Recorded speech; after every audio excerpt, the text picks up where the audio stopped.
Now, the 10-minute drill. This is a big one. Brought to you by TireOutlet.com. Wholesale prices, premium service. Let's go, let's go, let's go. Hit it. All right. Yeah. We're rocking and rolling right here. We got the 10-minute drill. We're going to exchange some sports concepts and rationalizations at the end of the segment. We're going to give away something. Beef, what are we giving away today? Are we giving away those It's an A-plus stand. It's a pair of tickets to the Tax Slayer Gator Bowl. That's coming up next Monday, the 31st. That's fantastic. And a pair of concert field passes. Oh, I want those. Oh, that's good. For old good. Cole Swindell, right? Yeah, well, we'll do that. So stay with us in this segment. And at some point in this segment, you going to throw a curveball again? Yeah, I might throw a curveball. I might do it in like round 2, round 3. I don't know where I'll do it, but I'll do it. So you better be ready. But if you call right now, you're going to get eliminated. All right. Dan, I'll kick us off. All right, go ahead. In the latest mock draft on CBS Sports. Uh-oh, draft talk. Yep. The Jaguars are drafting Dwayne Haskins. Yeah, that's right. Get ready for it. The next 4 months. Yeah. The Jaguars are drafting Dwayne Haskins, quarterback out of Ohio State. Okay. Outside of Justin Herbert of Oregon, Dwayne Haskins out of Ohio State, if you can't have either of those two, who do you want the Jaguars to select? Does not have to be a quarterback. That's a great question. We really don't know. We really don't know enough about the other quarterbacks. The kid from Duke, can he move up? Is he capable of it? Just because he went to Duke is not a reason why you dismiss him. Or the kid from Missouri. I have Missouri toxicity when it comes to quarterbacks, but maybe Drew Lock would be an answer. Daniel Jones is the kid from Duke, by the way. What about like a Ryan Finley? Ryan Finley would be another guy who also may or may not move up, but he's going to move up into the 6, 7, 8 area. It would be tough to say. I would think if you don't draft a quarterback there, if you don't take one of those two guys, I think I would like to see the Jaguars take, and again, this is off early and off the top of my head, but I probably would like to see the Jaguars maybe take that, maybe a tackle. Okay. Offensive lineman, the one from Alabama, I think is Jonah Williams, if I'm not mistaken. He's a chef. He might be the guy. I don't really see other pieces of the puzzle that fit the Jaguars there. What about a tight end? I don't think there's any tight end who would go near that spot. It looks like a bad draft for tight ends. I'm sure a receiver would be fit right there. I'm not even sure a running back would fit there.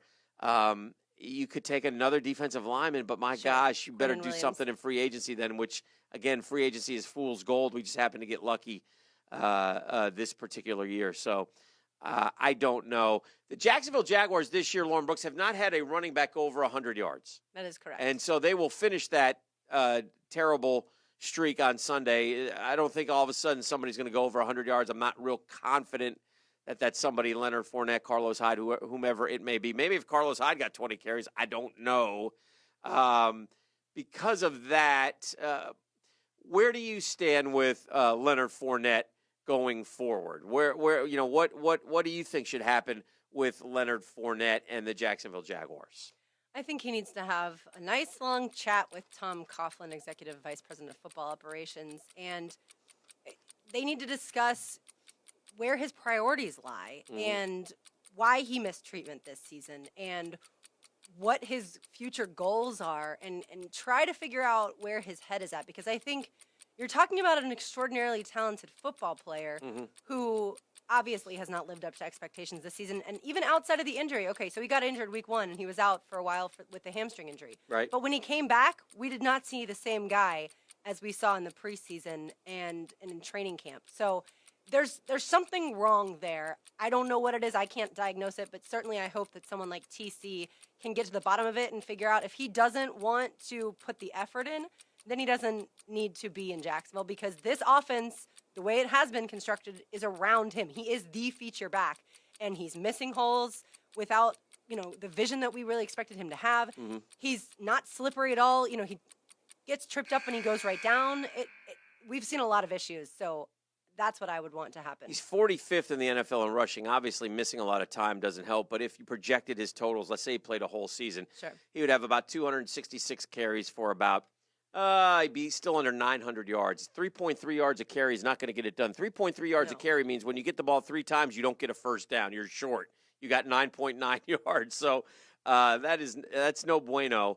So even if he had played a full season, he would be, let's see where he would finish. If he had about 900 yards right now, he would be 14th in the NFL, which is not good at all. And his yards per attempt is terrible. Yards per game is not good at all. So a lot of work to do with Leonard Fournette going forward. I don't think, and again, Tony Baselli suggested on Monday, not that you get rid of him, but that you have an honest and frank conversation about everybody on that roster and not be afraid that if you don't think he can help this football team, if you think he's more of a distraction or more of a problem, that you do have the gumption to make changes. So lots of tough questions facing the Jaguars heading in.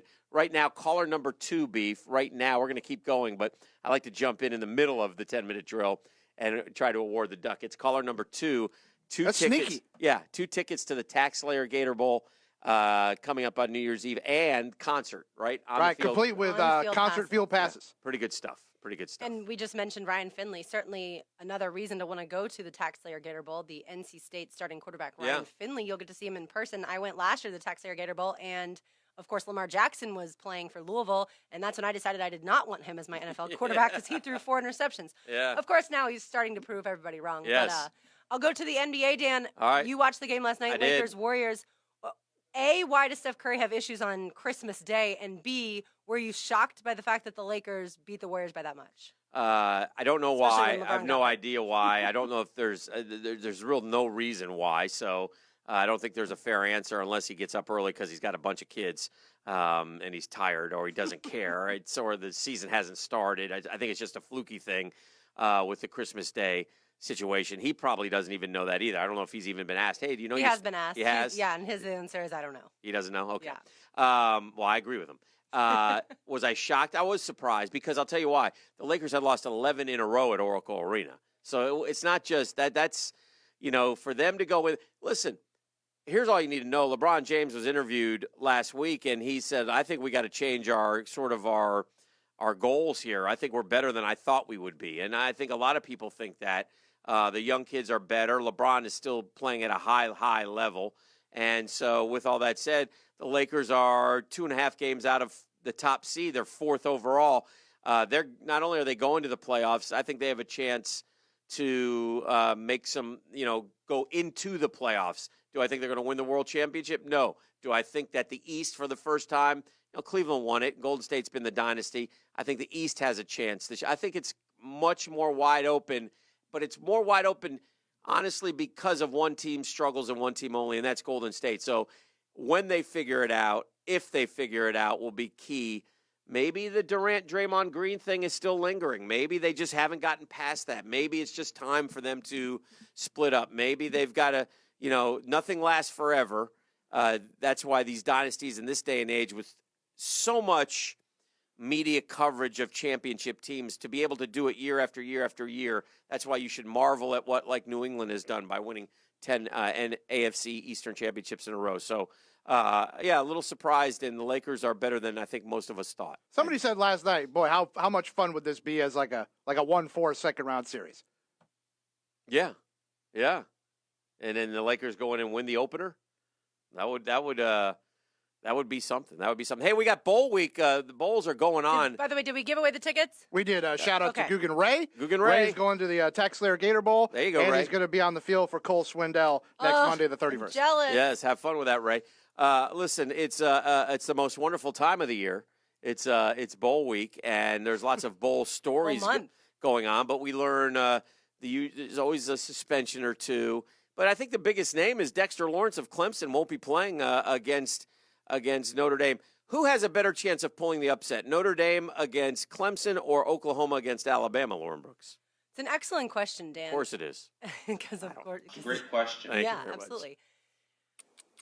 The spread is closer with Clemson Notre Dame, so you'd say Notre Dame would be the obvious answer. Plus, they have a tough schedule since they don't have a conference. But I will actually say Oklahoma just for the fact that we don't know what's going on with Alabama's starting quarterback, Tua Tagovailoa. He had that injury with the ankle and the surgery, and Doc Kevin Murphy told us last week he should not be playing in the bowl game, or at least in the semifinals. So I'm going to give the edge to Oklahoma. Oklahoma obviously is a shootout team. Mm-hmm. So if they get off to a hot start early, can Alabama come back? Alabama, have they even trailed this season other than Georgia in the SEC championship? I think they were only tied with the Citadel, but they had led every other minute of the season. So I'm going to give the edge, not the edge, but I think Clemson, Notre Dame will be Clemson walking away with it. And I think Oklahoma, Alabama is going to be a really good game. What's your answer to that question? I would probably say Notre Dame. I would probably lean towards, but I look forward to the. I look forward to both games. I think I think we have a chance to have some really good football, and I still wonder about Tua. I wonder if he'll what percent if he. I'm assuming he'll play, but could there be a curveball? Saban has said he's playing. Yeah, but yeah. How right? Yeah, how what effective will he be? What right. By the way, off the field, a really bizarre incident in Baton Rouge where 2 LSU football players shot and killed a kid who was trying to rob them as they were trying to.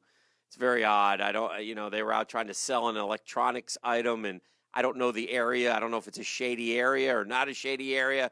Guy came up with them on with a gun, demanded their belongings. One of the players then pulled out a handgun, which again, why do you have a hand? But it is what it is. He shot the guy multiple times. The kid died at the scene. One of them is a running back who's had a very good year for him. So, Clyde Edwards-Helaire. Yeah, very interesting.